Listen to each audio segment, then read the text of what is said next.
Welcome back to the 2021 ACSI annual conference. I should just say, I understand that some of you have been having some issues with the syncing of the live stream. We're trying to sort it out, and I hope that it's not been too discombobulating for you. Well, we talked a bit this morning about the challenges around COVID and the role of business in charting a path out of the pandemic. And that brings us nicely to the first session this afternoon, which looks at a post-COVID world, which I know is a bit hard to imagine, but specifically the global challenge of building back better. What exactly does better look like? In just a minute, you'll hear from renowned economist Mariana Mazzucato, who'll present her ideas on the key issues that need to be on the table. But first, your panel for this session.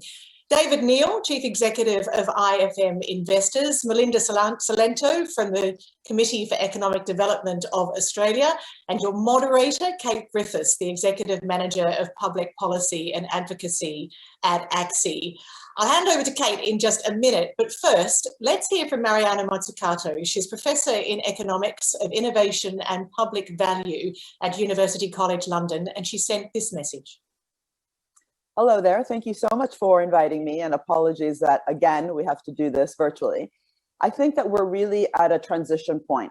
We can decide whether and how to make this concept of stakeholder value in the purposeful corporation a real and a concrete target, and put it at the center of the system, put it at the center of how all sorts of different value-creating organizations in business, in the public sector, and in civil society work together.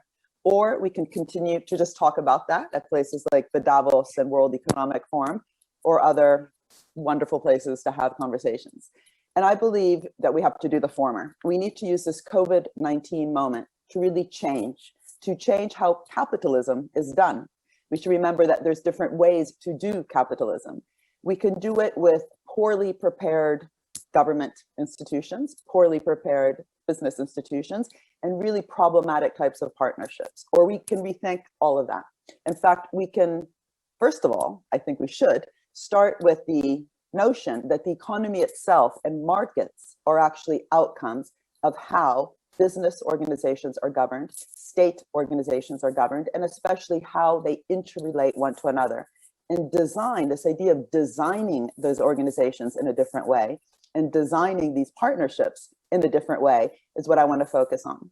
So I've been working for quite some time on the notion that we need to, within the government sector, change the framing. We need to change the idea of policy as simply fixing a market failure.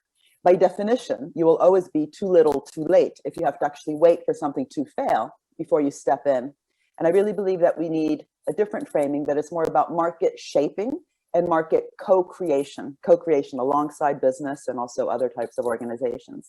And that means actually having objectives. You know, what are we actually trying to do? Think of all sorts of different government policies, whether it's industrial strategy, innovation policy, development policy, SME, small, medium, and enterprise policy. Too often, this type of policy is just handing out money in the form of subsidies, guarantees, and loans to particular types of sectors, technologies, or companies.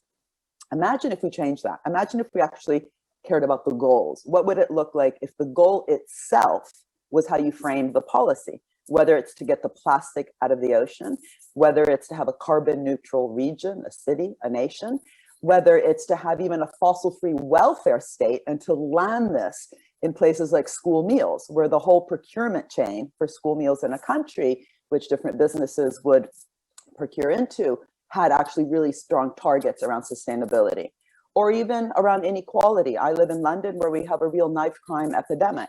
What would it look like to say zero knife crime amongst teenagers is the goal?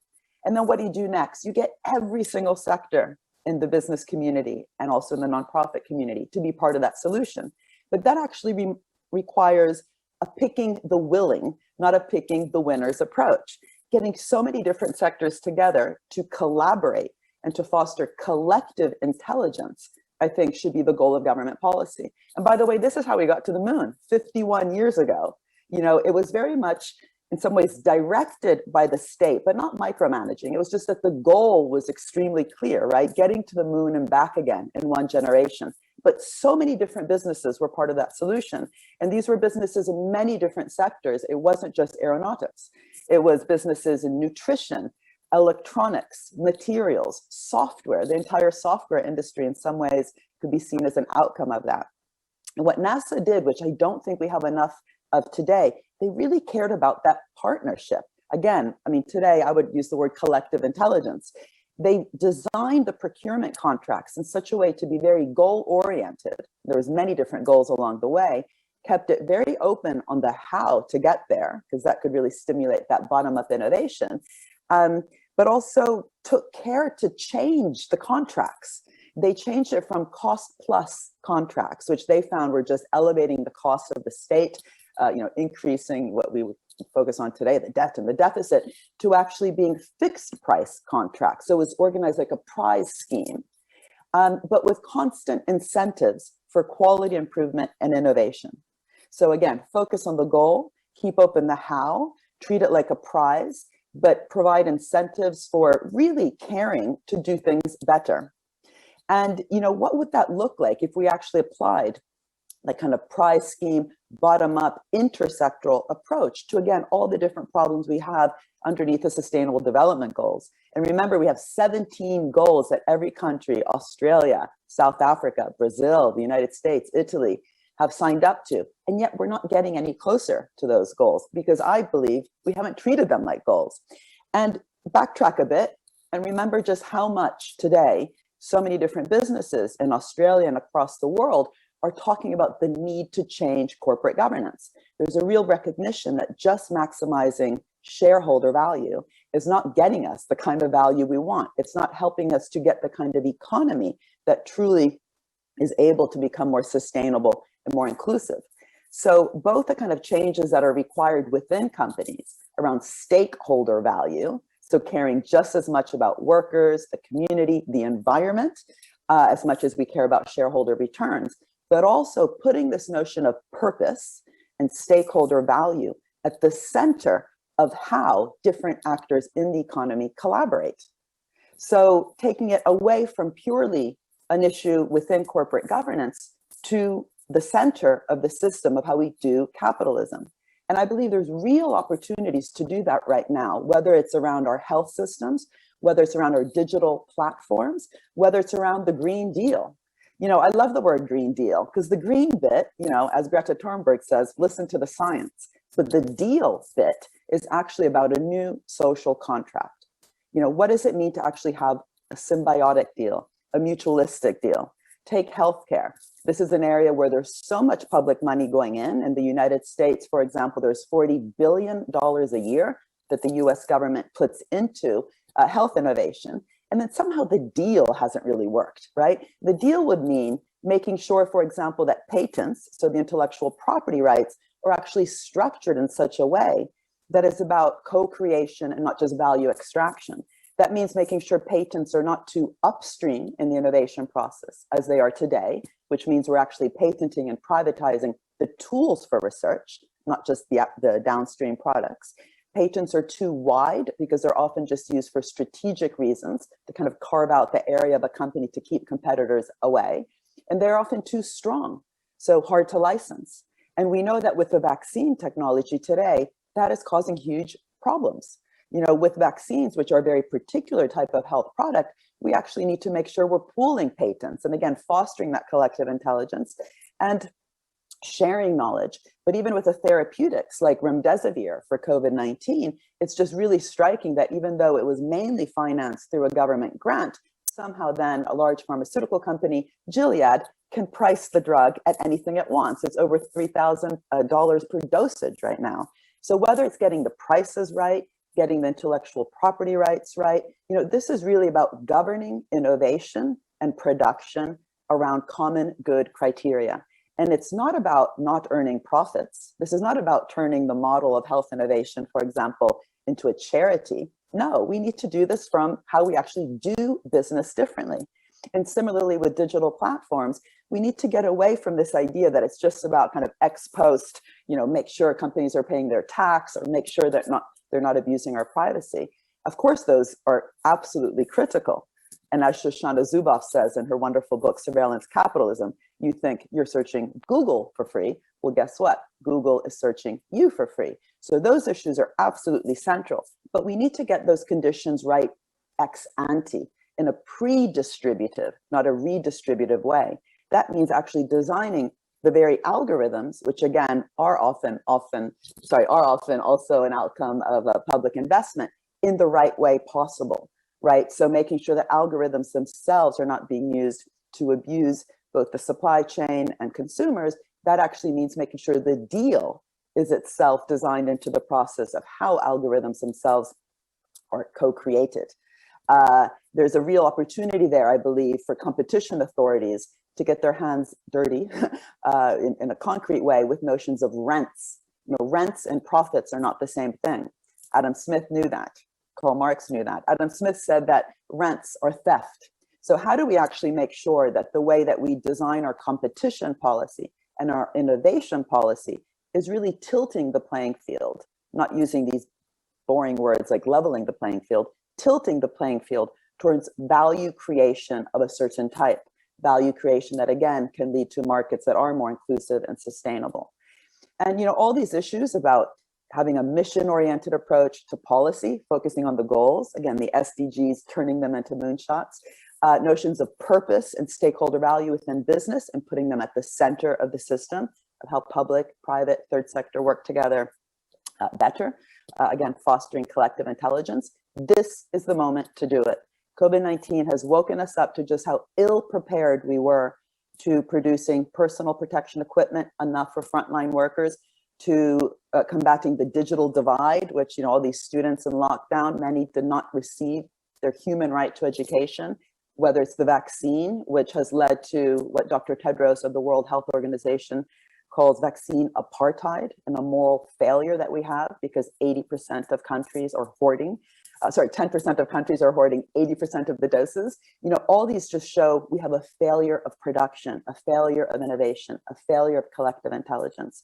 This is a huge wake-up call. And the fact that before COVID hit, that February before the March, where we all knew what COVID was, what we were seeing on the screens were fires in Australia, fires in California. Today we're seeing fires in British Columbia, floods in Venice, and so on and so forth. And the fact we are not moving at pace, we are not doing what Greta Thunberg told us we should do with climate change, which is what we do when our house is on fire. You get out, you don't debate what to do.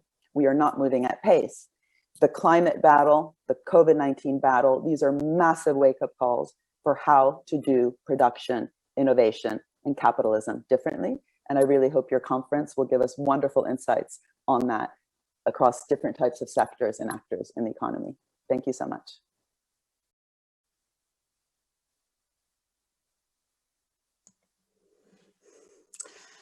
Thank you. And thanks for joining us. I'm coming to you from Wurundjeri land today. As Ali said, I'm Kate Griffiths and I'll be your moderator for this session. It's my great pleasure to introduce our panellists for this afternoon's session, Melinda Salento and David Neal. As we've heard this morning, the pandemic has triggered us to do things differently. Earlier today, we've heard a lot about the challenges, the aim for COP26 in Glasgow to keep 1.5 degrees within reach, the significant risks associated with human rights breaches, along with the need to work with government to address these big issues.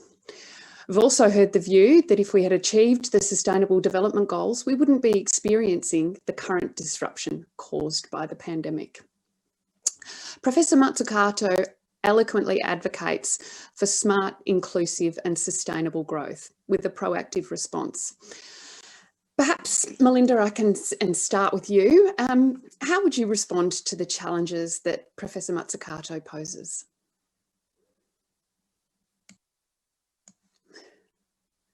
You'd think I would have learned to unmute myself by now. Thank you, Kate. I, like you, am on the land of the Wurundjeri people. I pay my respects. Look, I actually really like the way Mariana Mazzucato frames up these challenges and draws attention to the sort of focus that I think we need. And she says a lot about government and business, but I think one of the things that, you know, perhaps not surprisingly for your audience, that needs to be thought about as well is the role that investors can play. And so I thought what I might just do to kick things off, Kate, is talk a little bit about the Australian context. I will make a comment about, would we be in this mess if we address the SDGs, and give you a little bit of a perspective on that. But in an Australian context, we can look at the performance against the Sustainable Development Goals, which we get an update report on every year from the Monash Sustainability group at Monash University. But we also have recently had the intergenerational report here in Australia, which I think in an Australian context really maps out where the big challenges for us are in a development sense as well. That report, talked about population and what we're seeing as a result of the COVID crisis, which for the first time is seeing us downgrade our population expectations for the future. But I think squarely also put productivity, I'm sorry, I'm a nerdy economist, but our ability to sort of be more dynamic and innovative in what we do squarely at the centre of our big challenges for the future. Interestingly, one thing that the intergenerational report I think completely squibbed was any serious focus on climate and the climate challenge and the climate risks, whether that's a climate resilience issue or the risks associated with carbon out and what that means for us as a major exporting country. So, but nonetheless, it does give you a sense of the challenges that I think we should be thinking about in a mission-led way, if you like. And I think they're challenges, but also opportunities. And I think one of the ways to sort of think about how we can sort of frame them up is that if you look at our own population, we've got young people who are looking ahead long term, who are making decisions now based on how we're addressing climate.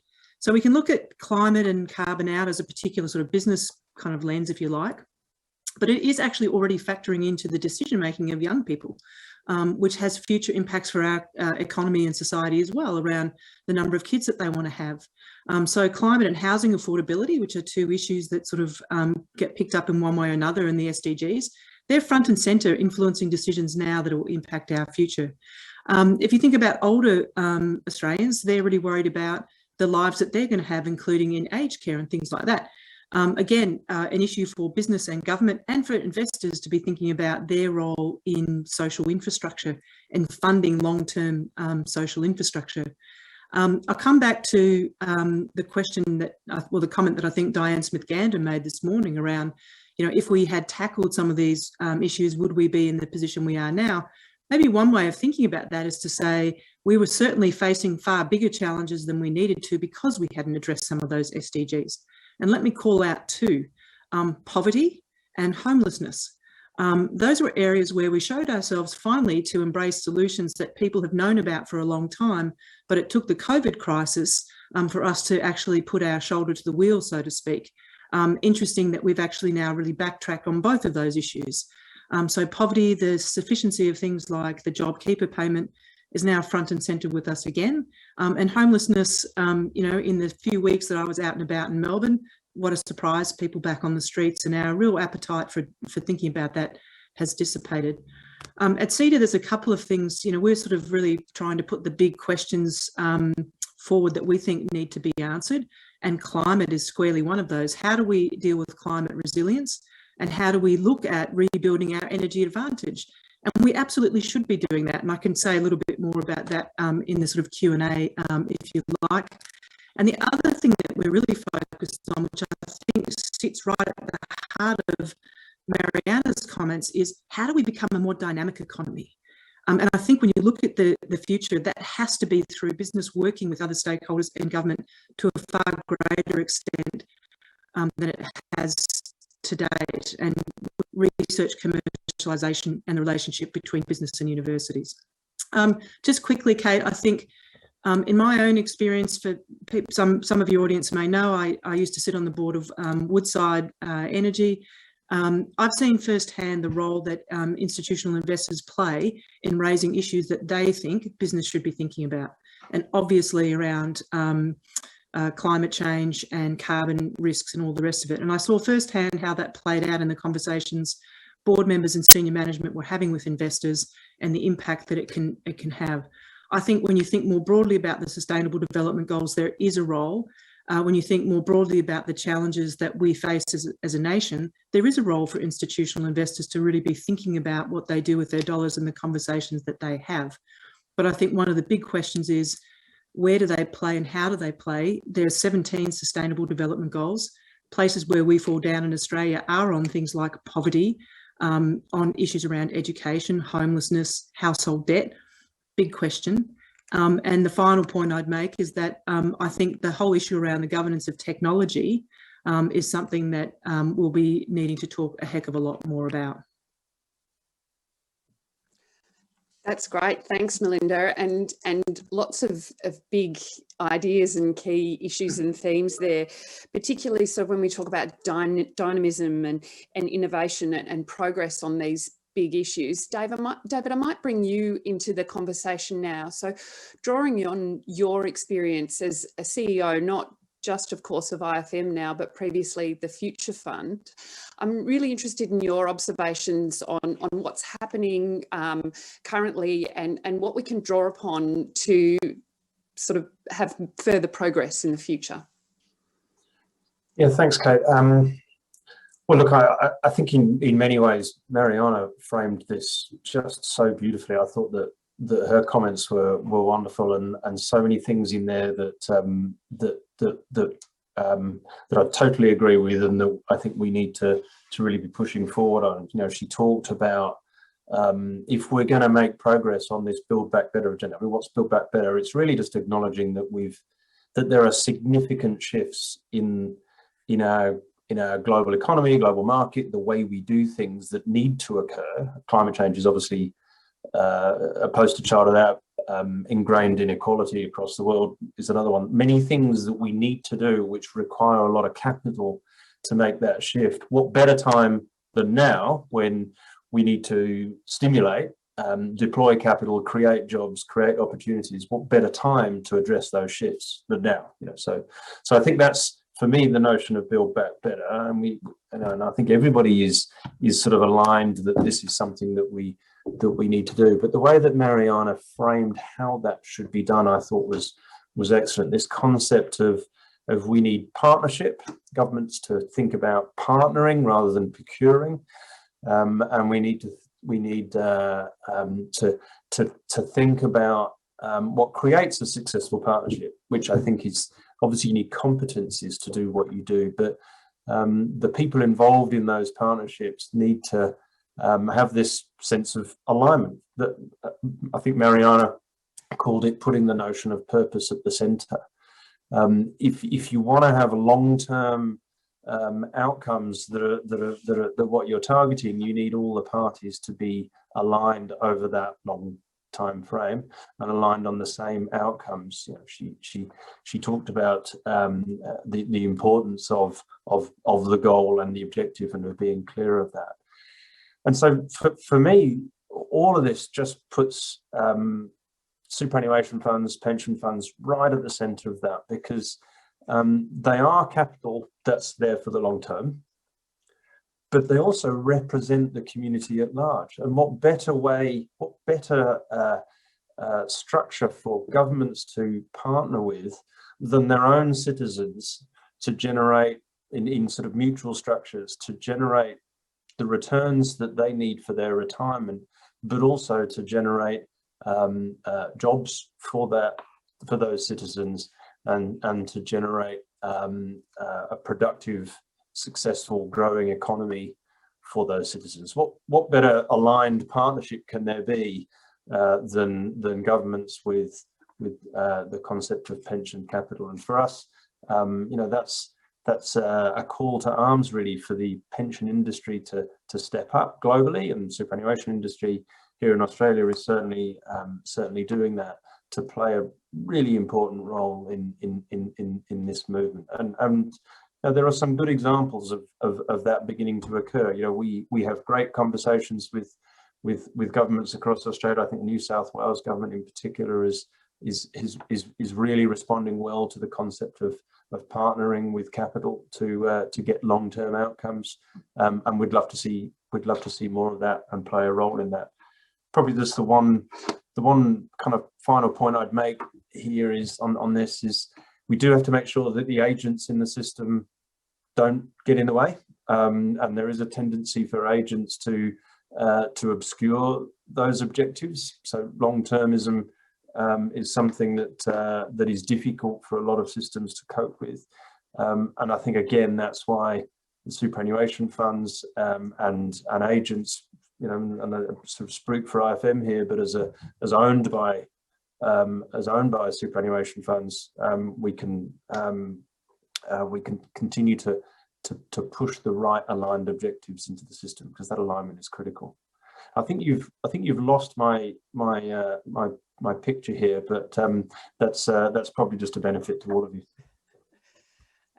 Thanks, David. I think yeah, AV will work on that, because I can still see you in the back half. So I think it's a transmission issue, but we'll carry on. And thanks for those comments. And so what I'm hearing and taking away from your discussion or your comments is that really what you're saying is that the long-term patient capital, those sustainable returns, that's completely consistent with your trustees' fiduciary duty. Yeah, absolutely, it is. You know, it's yeah, the first thing is that superannuation funds, pension funds will obviously take that fiduciary duty very seriously, and every project is looked at to develop suitable returns in its own right. But I think that the broader issue here as well, the sort of enlightened view of this, is that pension funds superannuation funds have exposures to economy-wide through their diverse portfolios and globally. All parts of the sector, and so they are exposed to the system as a whole, and so an improving system improves the long-term returns, the long-term risk-adjusted returns. It's as simple as that. By contrast, if you make investments which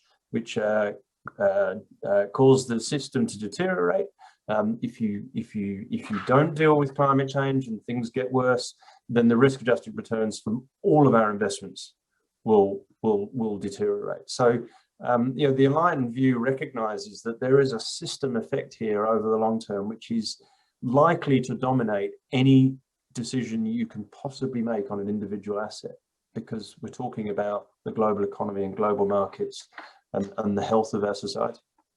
Kate, can I just jump in and make a comment on that? Yes, I think let's just go back to the COVID example that we were talking about before, and maybe it's a kind of interesting example of this. Like, you know, during COVID, you know, we focused on homeless people because we were concerned about the transmission of COVID, right? So all of a sudden, an issue that maybe people thought was kind of parked on the side became front and centre in terms of our own social and economic resilience. Now, let me just take one step further.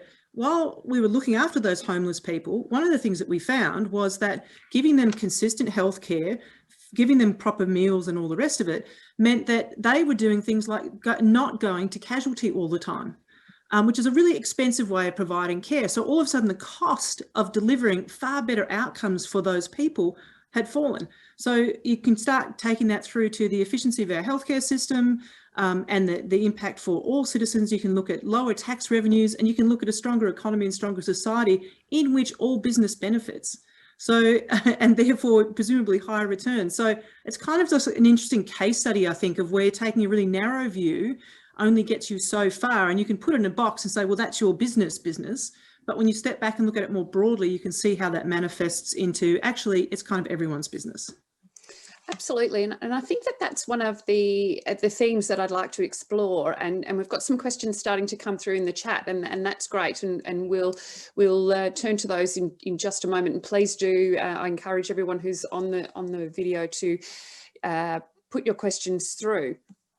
But thinking about those examples that we have, or that we've outlined, so whether it's in relation to homelessness, Melinda, or the appetite for the New South Wales government, David, how do we take those seemingly isolated examples and put them across the system? What is it that we need to do to see some systemic change or the take up of these partnerships for, you know, whether it's investors, government, business? How do we work together to achieve these goals?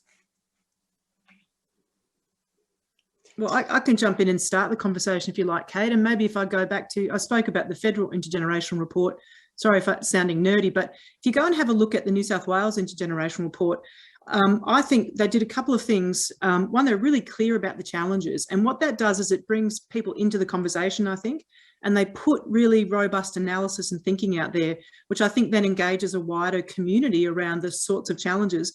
And they specified the sort of risks, if you like, and therefore the opportunities from addressing them. The other thing that they do is focus very much on outcomes, and so adopting an outcomes approach to the way they think about policy and budgeting. And for all of these things, if we're talking about sustainable development goals, if we're talking about conversations between investors and business, focusing on desired outcomes and transparency around those is really, really important. And to go back to, even David's comments about putting purpose at the centre, you've got to anchor, if we're talking about partnerships or collaboration or whatever, you've got to anchor that around something. And so I think as nerdy as it sounds, the New South Wales IGR gives you a couple of ways in which you can try to bring people into a framework and into a conversation, and you can translate that to any other sort of issue and mission, I think. Thanks, Melinda. And I might put the same question to you, David, from your perspective. Yeah, look, I mean, I think we're heading in the right direction. I think the conversations that we have in Australia and around the world tell us that this momentum that maybe we're all feeling for the desire for purpose to be at the centre and stakeholder capitalism, I think that same momentum is seeping its way into the way that government thinks and around the world. And I think that many are looking to figure out how to respond to that. We have very productive conversations with the Biden administration in the US about how they can bring private capital into their massive infrastructure deficit problem that they have, and how can they use that. Of course, it's all tied up in a complex political environment, but I think there's thought being applied to it. The UK government has launched its National Infrastructure Bank, and that's, I think, a lot about getting the right skills and capabilities within government, or on behalf of government, perhaps is a better way of phrasing that, so that they can tackle this issue. Because what we're talking about here is actually quite difficult. Long-term partnerships they're challenging to create, but we see a really positive momentum towards looking for those solutions and the way to do it. So I think I'm quite optimistic that we're heading in the right direction. It requires us all to keep on emphasizing these points. It requires, I think, the superannuation industry to be true to label. I think it needs to invest for the long term, and it needs to keep that at its focus, and it needs to keep advocating for why that is a benefit. And governments listen. They, ultimately, they respond to the citizens and in their country, and that voice is being quite loudly put right now, I think, across the world. And picking up that theme about governments listening to their people and and frameworks and systems. I mean, are the sustainable development goals, are they the right framework to be having this conversation, to be thinking about these issues? I mean, do most people know what the sustainable development goals are? Perhaps that's one for you, Melinda.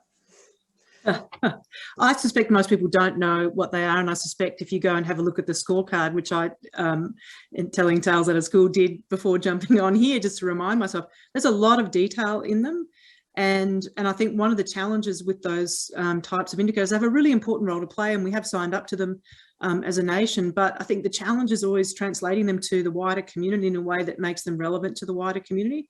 So they are important to sort of hold us to account. But I think that's always the challenge. And when you've got a set of indicators that is meant to be relevant for the world, how you use them in Australian context is really important. And how you then sort of ladder that back to the overarching goals, I think, is the real challenge, because otherwise they just get seen as something that we've signed up to that's not relevant. So, I think that's the big challenge with them. And if I think about investors using them to guide conversations with companies, and I've seen this in various companies I've been involved with, or conversations I've had, how you use them to frame up your own reporting or thinking that's the challenge there too, because otherwise it just looks like it's a little bit all care, no responsibility.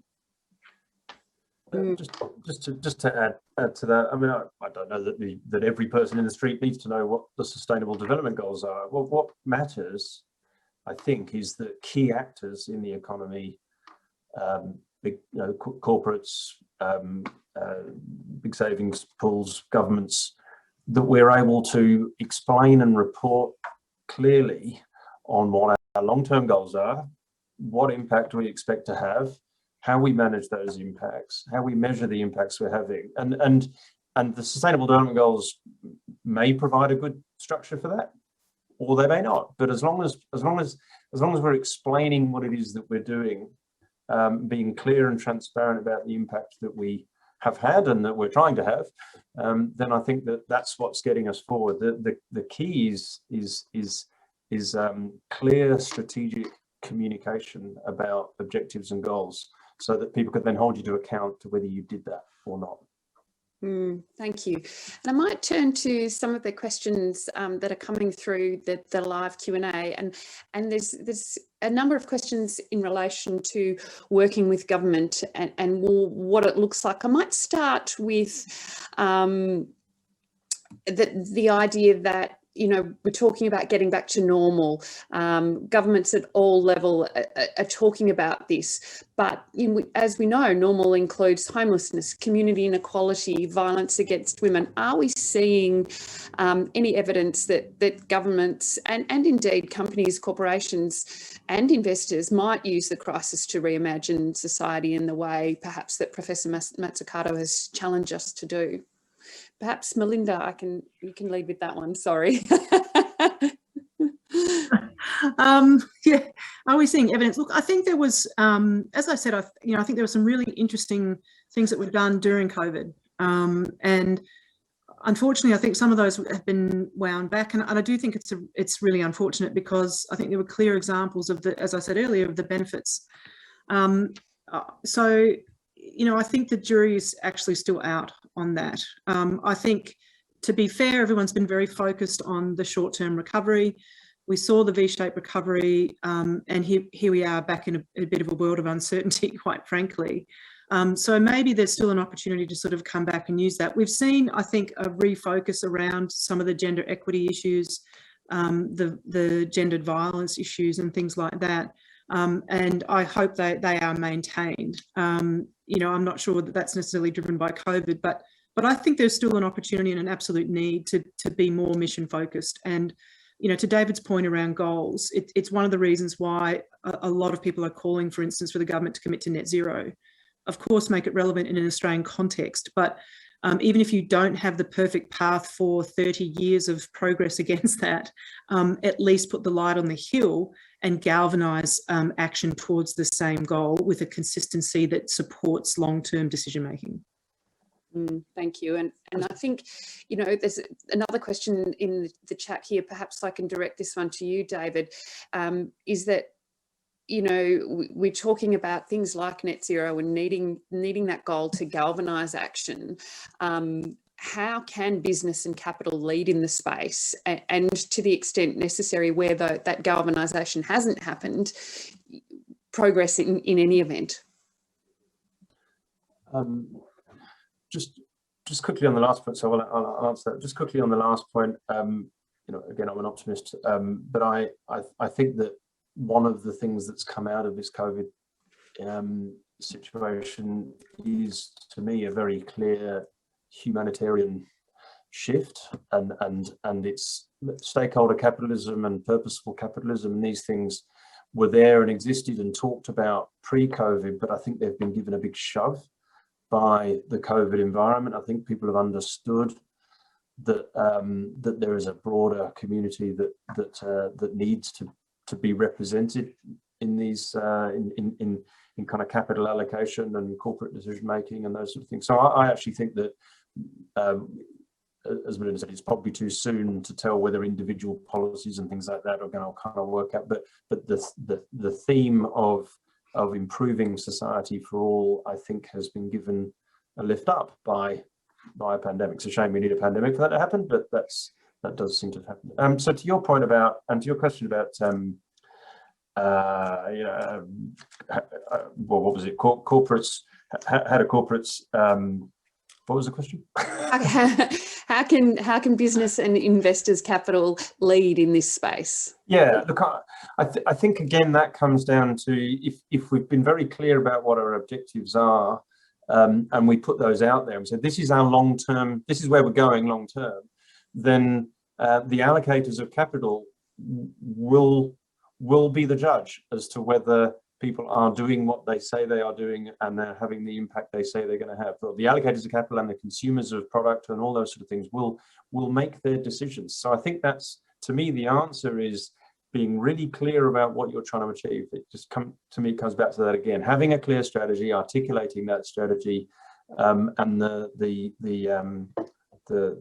flow of benefits from that will hold the organizations to account. So I think that's ultimately why organizations will move in the right direction here, is because it's in their interest to do so in the world we're in. And thank you. And we've got another interesting question coming from Michelle Gardner in the chat, and whether there's an opportunity to reignite the global discourse around whether is GDP the right measure of a country's economic performance? Should we be incorporating broader metrics into, our measure of success? We've seen the wellbeing budget in New Zealand. I mean, is that something we should be looking at, perhaps, Melinda?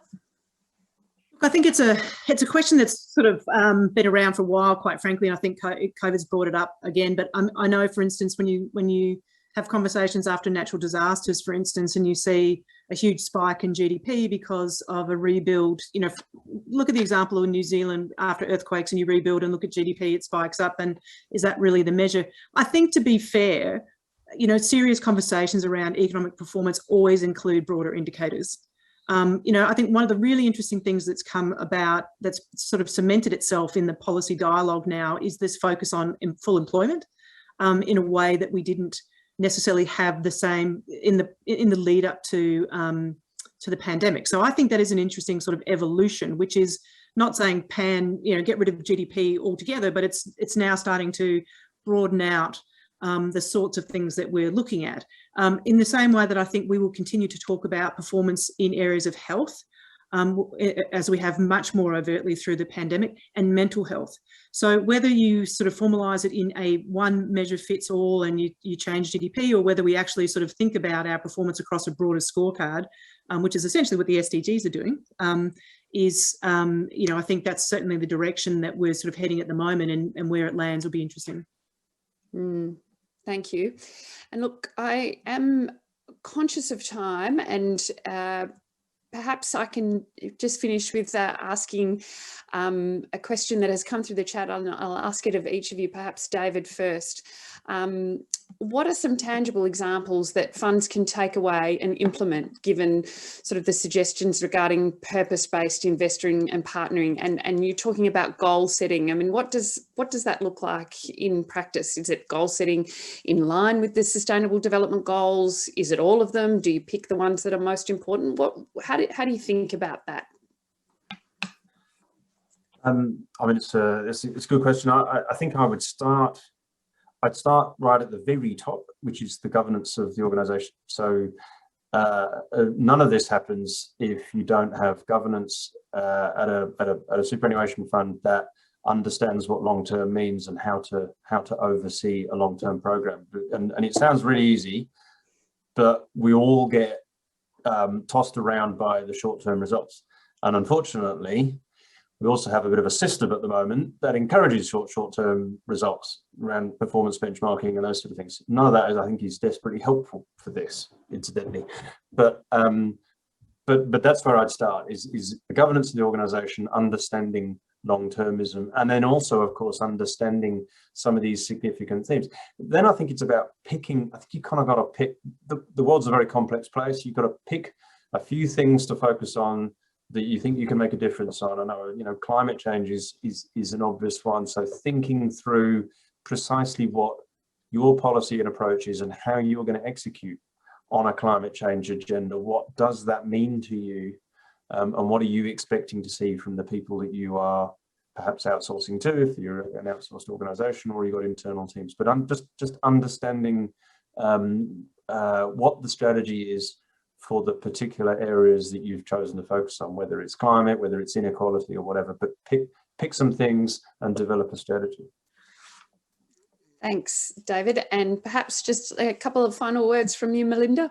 Yeah, look, just really quickly, I think you can go through the Sustainable Development Goals, and there are things that business do that actually directly relate to that and their employees, for instance, on inequality, and whether it's gender inequality or gender pay gap. So I would start from right micro, what matters within your workforce, what matters in terms of what your business impacts, and then you tier out what are your business actions impact in the wider community, and figure out what is most important to your core stakeholders and to broader stakeholders. And then you have to have a serious conversation around how far you'll remit, if you like, and how you communicate that. And just finally, I think one thing no one's talking enough about is the impact of the technology that companies are picking up and using and deploying, what that means for your employees and your consumers and the wider community, and how you govern that. Well, thank you. And of course, we are out of time, but I'd really like to thank our panellists, Melinda Salento and David Neal, for a great discussion, and also for those of you who contributed questions in the chat. I'll hand back over to Ali now. Thank you, Kate, and thank you, David, and thank you, Melinda. Really a great discussion about the need for goals and for transparency and consistency. And David, I love the optimism too.